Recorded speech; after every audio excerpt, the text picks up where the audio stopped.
பாஜக வந்து கை தேர்ந்த ஒரு திறமை வச்சிருக்காங்க. அது என்னன்னா பொய் பிரச்சாரம். எல்லா திட்டத்தையும் நிறைவேற்றிட்டோம், நாங்க எய்ம்ஸே இன்னும் கண்ணிலேயே பார்க்கல. அதனால யார் ஸ்டிக்கர் ஓட்டுறா, யார் அரசியல் செய்யறா, யார் வந்து.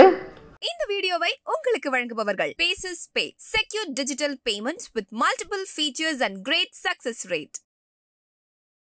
வீடு வீடா திண்ணையா போய் வீட்டுக்குள்ள போய் பிரச்சாரம் செய்யணும் பெண்கள் அப்படின்லாம் சொல்லுவாங்க.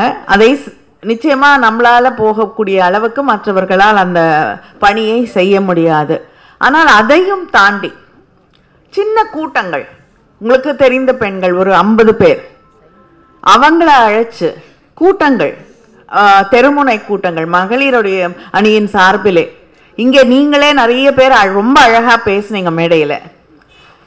யாரையும் கூப்பிட்டு கூட பேச வேண்டாம், நீங்க உங்களுக்கு தெரிந்து அங்கே இருக்கக்கூடிய தெளிவாக கருத்துக்களை நல்லா முன்வைக்கக்கூடிய பெண்களுக்கு வாய்ப்புகளை கொடுத்து, ஏன்னா நமக்கு நம்ம தான் வாய்ப்பு கொடுப்போம் இல்லையா? நல்லாவே, ஏன்னா நான் பல பேர் பேசும்பொழுது கேட்கும் பொழுது ரொம்ப ஆச்சரியமாகவும் மகிழ்ச்சியாகவும் இருக்கு, அவ்வளோ தெளிவா பேசுறீங்க.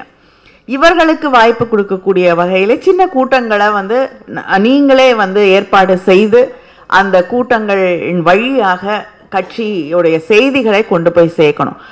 அதை விட ஒரு முக்கியமான விஷயம் வந்து இந்த பாஜக வந்து கை தேர்ந்த ஒரு திறமை வச்சிருக்காங்க. அது என்னன்னா பொய் பிரச்சாரம். எல்லாருக்குமே தெரியும், மேல இருந்து கீழே வரைக்கும் அதை வந்து பிரமாதமா செய்வாங்க. நடக்கவே நடக்காத இல்லாத ஒரு விஷயத்தை அது நடந்ததா அதை உருவகப்படுத்தி அதை வந்து திரும்ப திரும்ப வாட்ஸ்அப்ல, சோசியல் மீடியால, பத்திரிகையாளர்கள் முன்னால அப்படின்னு சொல்லிக்கிட்டே இருப்பாங்க. இப்ப நேத்து கூட வந்து பிரதமர் அவர்கள் பேசும்பொழுது நம்மளை விமர்சனம் பண்ணி பேசி இருக்கிறார். வந்து 10 வருஷம் யூபிஏ கவர்மெண்ட்ல செய்யாத ஒன்று, அதாவது தூத்துக்குடியில வந்துட்டு அந்த போர்ட்டோட அவுட்டர் ஹார்பர் அது வந்து உருவாக்குவதற்கு நாங்கள் தான் அதை செஞ்சுருக்கோம், 10 யூபிஏ கவர்மெண்ட்ல கொடுத்த வாக்குறுதியை நிறைவேற்றல அப்படின்னு சொன்னாங்க.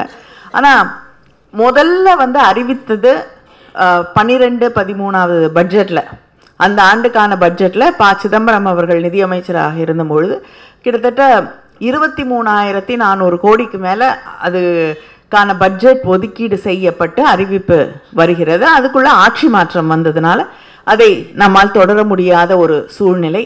முதல் பட்ஜெட், பிஜேபியோடைய முதல் பட்ஜெட்ல அருண்ஜேட்லி அவர்கள் நிதியமைச்சராக இருக்கும் பொழுது அதுக்கு பணம் ஒதுக்கீடு ஃபர்ஸ்ட் ஃபேஸ் ஆப் கிட்டத்தட்ட 11,000 கோடி வந்து அறிவிக்கப்படுகிறது. அறிவிக்கப்பட்டு எத்தனையோ பட்ஜெட் வந்துருச்சு, தேர்தல் வந்துச்சு, அடுத்த தடவை வந்து தேர்ந்தெடுக்கப்பட்டார்கள். வரக்கூடிய இந்த ஆண்டு தேர்தலுக்கு முன்னால் தான் அதுக்கு அடிக்கல் நாட்டப்படுகிறது. 7,000 கோடி ஒதுக்கீடு செய்திருக்கிறார்கள். அதனால யார் ஸ்டிக்கர் ஓட்டுறா, யார் அரசியல் செய்யறா, யார் வந்து கொடுத்த வாக்குறுதிகளை நிறைவேற்றாமல் இருக்கிறார்கள் என்பதை நீங்களும் புரிந்து கொள்ள வேண்டும்.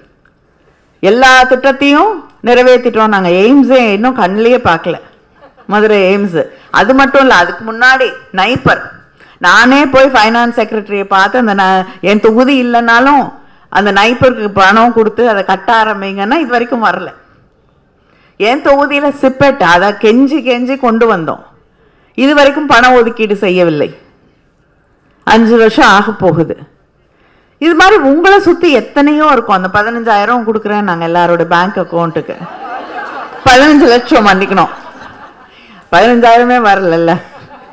அதனால 15 லட்சம் ஒரு வருஷத்துக்கு 2 கோடி பேருக்கு, இளைஞர்களுக்கு, இளம் பெண்களுக்கு வேலை வாய்ப்பு. இது வரைக்கும் யாருக்கும் வேலை வாய்ப்பு கொடுத்ததா தெரியல. தமிழ்நாட்டை தேடித்தான் நாங்க யூபியில இருக்கவங்க எல்லாம் வேலை வாய்ப்புக்கு வந்து கோவிட்ல எப்படி திருப்பி கூட்டிட்டு போறதுக்கு கூட வழி இல்லாமல் அவர்கள் நடந்து குடும்பத்தோடு குழந்தைகளோடு எல்லாத்தையும் தூக்கிட்டு நடந்து போன அந்த கண்ணீர் கதைகளை நாம் பார்த்தோம். அதனால இப்படிப்பட்ட ஒரு ஆட்சி நடைபெற்று கொண்டிருக்கிறது. இங்க இருக்கக்கூடிய பல பெண்களுக்கு கடவுள் நம்பிக்கை இருக்கலாம். இதுவும் அதுவும் அரசியலாக கலக்க வேண்டிய அவசியம் இல்லை.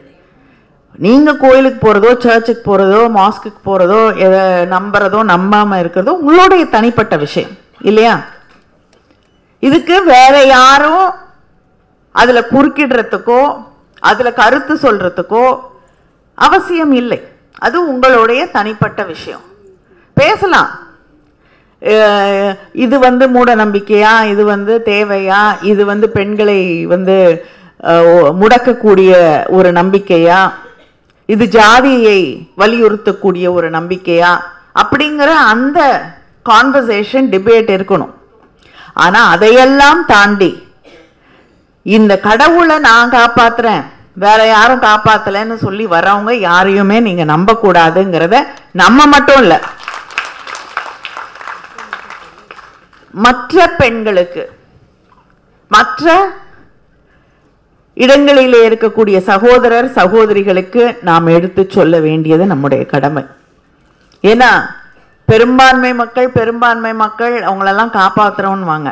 பெரும்பான்மை மக்களாக இருக்கக்கூடிய அந்த பெண்களுக்கு மாதம் 1000 ரூபாய் மகளிர் உரிமை தொகையாக தருவது பிஜேபி அரசாங்கம் இல்ல, திராவிட முன்னேற்ற கழகத்தின் ஆட்சி நம்முடைய முதலமைச்சர் அவர்கள் தான் கொடுத்துட்டு இருக்காங்க. அதனால இந்த பெரும்பான்மை மக்கள் படிக்கணும்னு, பெரும்பான்மையாக இருக்கக்கூடிய ஹிந்து பெண்களாக இருக்கட்டும், ஒடுக்கப்பட்ட மக்களாக இருக்கட்டும், ஒடுக்கப்பட்டவர்கள் தான் அதிகம் இல்லையா?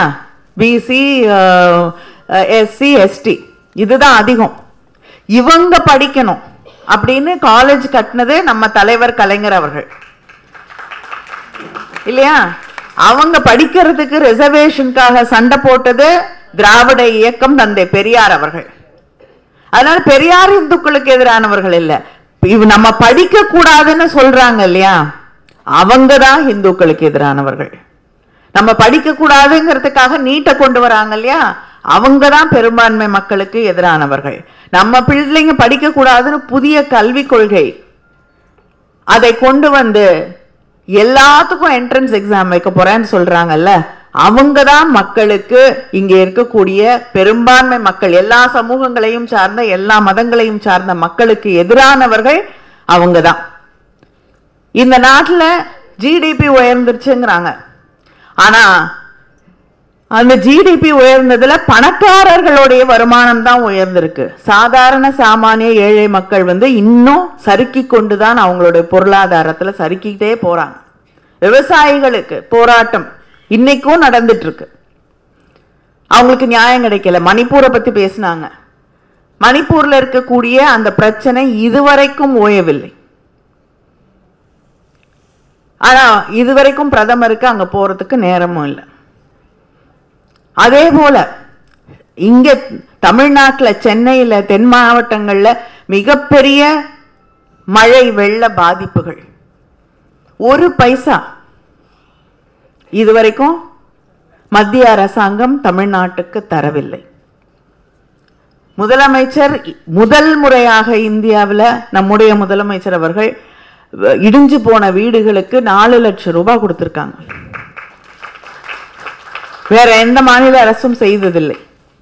விவசாயிகளுக்கு, அங்க இருக்கக்கூடிய மீனவர்களுக்கு, பாதிக்கப்பட்ட அத்தனை பேருக்கும் உதவிக்கரம் நீட்டியது நம்முடைய தமிழக அரசு, நம்முடைய முதலமைச்சர் அவர்கள். ஆனால் பிஜேபி இதுவரைக்கும் ஒன்றிய அரசாங்கம் 1 ரூபாய் கொடுக்கல. இதையெல்லாம் நீங்க தெரிஞ்சுக்கணும். நம்முடைய பட்ஜெட் என்ன, பட்ஜெட்ல என்னென்ன திட்டங்கள் இருக்கு, என்னென்ன சொல்லப்பட்டிருக்கு, நம்ம திட்டங்கள் என்னென்ன செய்து கொண்டிருக்கிறோம் என்று நீங்க மக்களை தேடி சென்று தேர்தல் நேரத்தில் பார்க்கும் பொழுது நீங்க இதையெல்லாம் அவங்களுக்கு தெளிவாக எடுத்து சொல்ல வேண்டும்.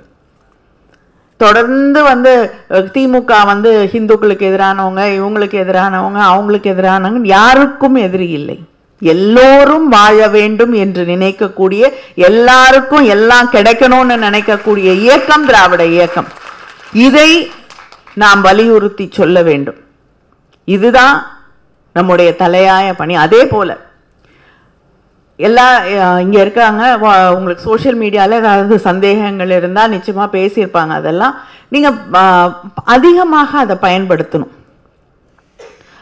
நீங்க உங்களுக்கு கீழே இருக்கக்கூடிய துணை அமைப்பாளர்கள், அதே போல் சோஷியல் மீடியா டீம் இருப்பாங்க. அவங்க எல்லாமே வந்து அதிகமாக இன்னைக்கு வீட்டுக்கு போய் கூட சொல்ல வேண்டியதில்லை. இங்கேருந்தே நீங்கள் இன்னொரு வீட்டுக்குள்ளே போய் செய்தியை சொல்லக்கூடிய வழி அந்த இணையதளம் தான். அதை பயன்படுத்தி சமூக வலைதளங்களின் வழியாக நம்ம வந்து அதிகமாக பயன்படுத்தி இந்த செய்திகள் எல்லாம் கொண்டு போய் நீங்கள் சேர்க்க முடியும். அதே போல் ஒரு வீட்டுக்கு போய் நீங்கள் வந்து ஓட்டு கேட்க போகும்பொழுது அவங்க ஒரு பிரச்சனையை சொல்லலாம். ஒரு சர்டிஃபிகேட் வரல, இல்லைன்னா இந்த தெருவில் இந்த இடத்துல லைட் எரியல, தண்ணி வரலை, இந்த மாதிரி சின்ன சின்ன விஷயங்களை நிச்சயமாக நம்மால் தீர்த்து வைக்க முடியும். அங்கே இருக்கக்கூடிய அவர்களிடம் சொல்லி, அதிகாரிகளிடம் யாருக்கிட்டையாவது சொல்லி இந்த சின்ன விஷயங்களை தீர்த்து வைக்க முடியும். அது வந்து ஒரு மிக முக்கியமான ஒரு இம்பேக்ட் அங்கே இருக்கக்கூடியவர்களோட மனதில் நிச்சயமாக ஏற்படுத்தும். எல்லாத்தையும் விட தன்னம்பிக்கையோடு எங்களால் முடியும், எங்களால் இந்த மாற்றத்தை கொண்டு வர முடியும் அப்படிங்கிற நம்பிக்கையோடு நாம் இந்த தேர்தலிலே பணியாற்ற வேண்டும். ஏன்னா இந்த தேர்தல் வெற்றி அப்படிங்கிறது இது வெறும் அரசியல் வெற்றி இல்லை. இத்தனை வருஷமா பெண்கள் பெற்றிருக்கக்கூடிய உரிமைகள், பெண்களுக்கு கிடைத்திருக்கக்கூடிய வாய்ப்புகள், இந்த நாடு அமைதியான ஒரு நாடாக நம்முடைய பிள்ளைகளுடைய எதிர்காலம், வளர்ச்சி, முன்னேற்றம் இதுக்கெல்லாம் வந்து வாய்ப்பு இருக்கு அப்படின்னு நம்பிக்கையோடு நாம் வாழ்ந்து கொண்டு இருக்கிறோமே, இதையெல்லாம் தக்க வைத்துக் கொள்வதற்கான தேர்தல். ஏன்னா மறுபடியும் இந்த ஆட்சி இங்கே டெல்லியிலே உருவானால் முதல்ல அடிபடுறது தமிழ்நாடு, பெண்களுடைய உரிமைகள், தமிழர்களுடைய உரிமைகள், நம்முடைய மொழி, நம் கல்வி, பண்பாடு, கலாச்சாரம், மிக முக்கியமாக சாதாரண சாமானிய மக்களுக்கு கிடைக்க வேண்டிய பொருளாதார வளர்ச்சி, இது எதுவுமே இருக்காது. அப்படிங்கிறத புரிந்து கொண்டு, நீங்க புரிஞ்சுக்கிறத விட மக்களுக்கு புரிய வைக்க வேண்டும். எங்க போனாலுமே, ஒரு கல்யாணத்துக்கு போனாலும் ஒரு அங்க சண்டைலாம் வராது, அமைதியா சொல்லுங்க இதெல்லாம் தப்பு, இதெல்லாம் சரி அப்படின்னு.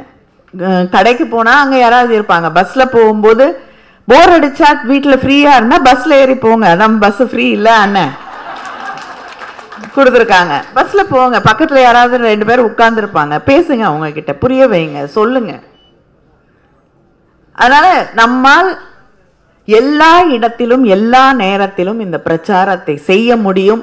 செய்து சாதித்து காட்டுவோம். 40ஐயும் வெற்றி பெற்று நம்முடைய முதலமைச்சர் நாளை பிறந்த நாள் காண இருக்கக்கூடிய அண்ணன் தளபதி அவர்களின் கைகளிலே ஒப்படைப்போம். நன்றி, வணக்கம். இந்த வீடியோ உங்களுக்கு பிடிச்சிருந்தா லைக் பண்ணுங்க, ஷேர் பண்ணுங்க, கமெண்ட் பண்ணுங்க. மறக்காம OH தமிழ் சேனலுக்கு சப்ஸ்கிரைப் பண்ணுங்க.